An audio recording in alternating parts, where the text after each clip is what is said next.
आया है सो जाएगा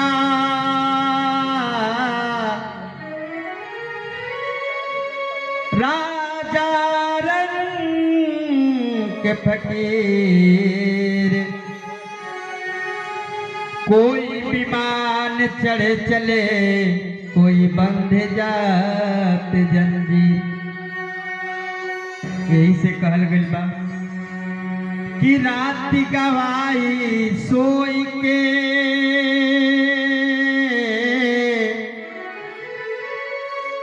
दिन गवाई खा।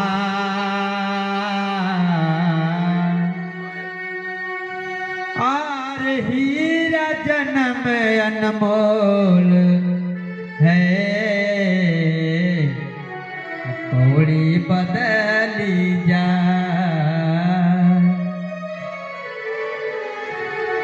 जन्म मिलल बा त काहे खातिर मिलल बा?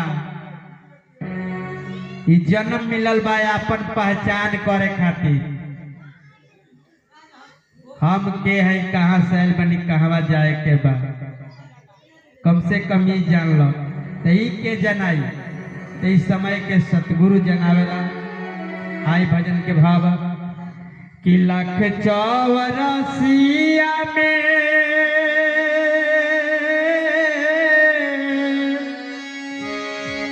हर पवल सुंदरता नावा। कि लाख चौरसिया में पवल सुंदरता काहे खातिर मिलल बाटे जानिला सुगानावा। काहे खातिर मिलल बाटे जानिला सुगानावा। लख चौरसिया में पवल सुंदरता नावा। लख चौरसिया में पवल सुंदरता नावा।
जब हमने के अपना माई के घर में उल्टा लटका रहनी जा, जौना घड़ी पैर ऊपर रहे मूड़ी नीचे रहे, तय निर्गुण निरंकार परम ब्रह्म परमेश्वर से वादा कहनी जा कि हे प्रभु हमके अंधेर रूपी नगरी से बाहर निकाले, बाहर जाके आपके भक्ति करब भजन करब।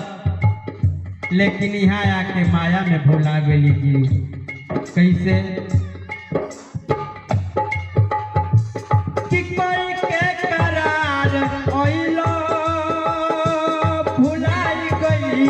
बतिया माया खदिनिया तोहार मारी दिहली मतिया।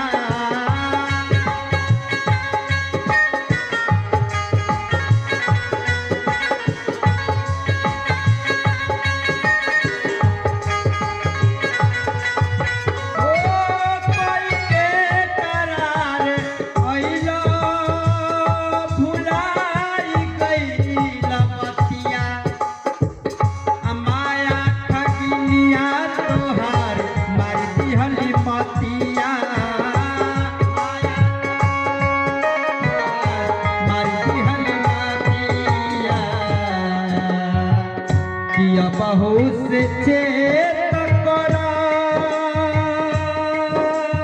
हो कि समय गए कुछ हाथ ना आई, अब तो समय पछताएगा। जम का जब संदेशा आए नैनो नीर बहाएगा कि अब बहुत से चेत करो मान लो कहनावा।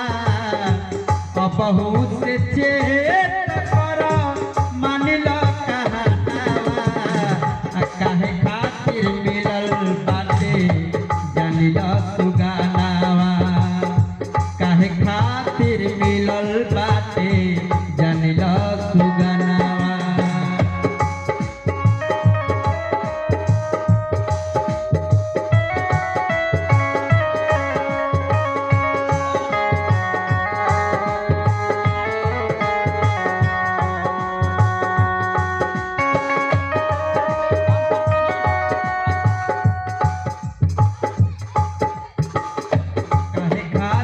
मिलल बाटे जनिला सुगानावा।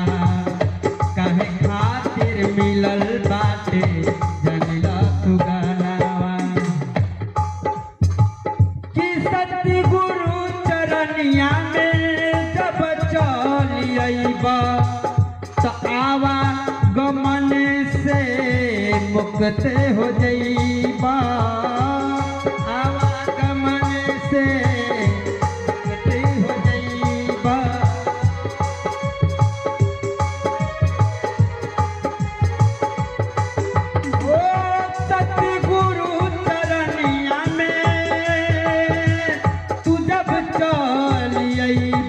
आवा गमन से मुक्ति हो जइबा। तयावा गमन से मुक्ति हो जइबा।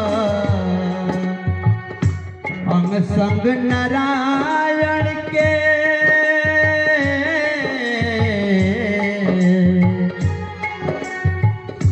अंग संग नारायण के कोई दर्शन। अंग संग नारायण के कोई दर्शन। काहे खातिर मिलल बाटे जनिला सुगनावा। काहे खातिर मिलल बाटे जनिला सुगनावा।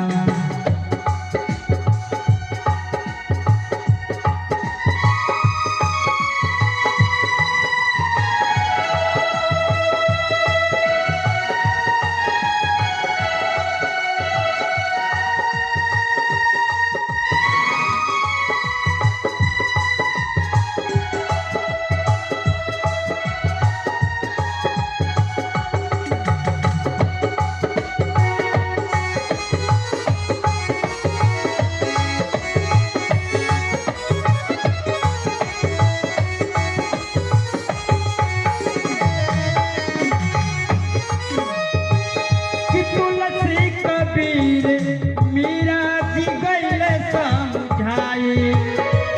राम निवास कर में बभाई।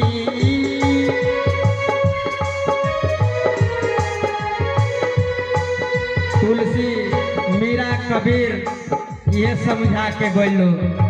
तुलसी बाबा कहतने कि बिन पग चले सुने बिन काना कर विधि कर्म करे विधि। नाना आनंद रहित सकल रस भोगी बिन